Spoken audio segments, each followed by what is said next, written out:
for better or for worse. To love. To cherish. As long as we both shall live. How has Twilight changed your life? In a million ways. I mean, it's... For one thing, I spend the majority of my time in America now, which is a huge change. Because I grew up in London and I never spent more than 3 months at a time in the States before.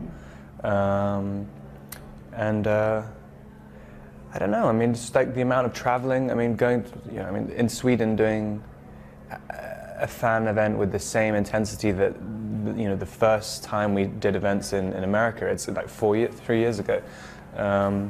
It's crazy to think, but it's still happening like that. My life kind of changed. I mean, it's stayed the same for a while now.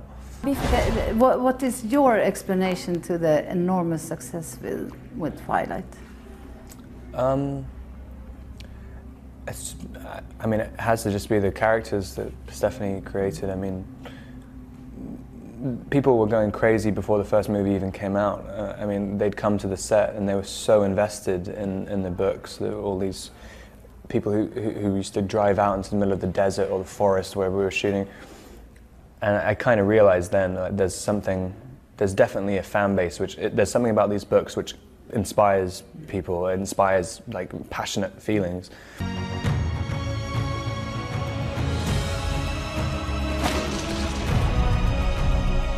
Last night was the best night of my existence.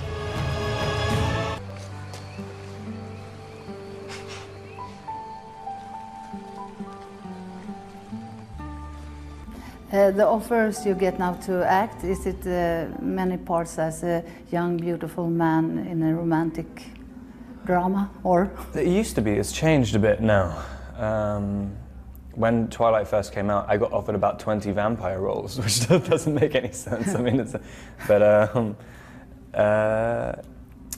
yeah, no, I mean, I guess I've got good agents and they kind of know that they only really present me with stuff which I'd find interesting, and I find so little interesting that, you know, I don't really hear about offers that much. But yeah, I think for a long time it was just, you know, you'd always get asked to do romantic leads, and they're generally not the most interesting parts in the world. What is that? I really want to start making having a little bit more control over the movies I make. I like to start producing stuff and writing. I've started writing again. I used to write a lot when I was younger. And what kind of writing? I mean, I used to write just straight prose, but I'm trying to write 2 screenplays at the moment, sort of co-writing them, which I would love if that. I mean, just creating a movie from nothing into a movie. It seems like the most wonderful experience, and I've worked with people who've done it, who've written their own script and then directed it themselves, and I mean, you feel like you've really done something with your life if you've done that, whereas you're just a tool for the director basically if you're an actor.